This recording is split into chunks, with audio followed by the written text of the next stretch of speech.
Hey there, Gina Jett here, professional makeup instructor for trans women and for crossdressers. Probably the biggest and best piece of advice I give to my students is about lighting. It's not even about makeup, it's about lighting.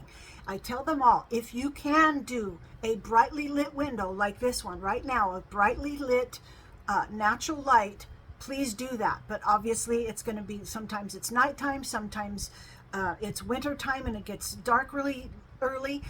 In that case, then get a really nice bright ring light or just any kind of bright LED light and a really high magnifying mirror. Get a magnifying mirror if you wear glasses. So no more standing over the bathroom sink and leaning in, and no more stand with the high light that's casting all these shadows.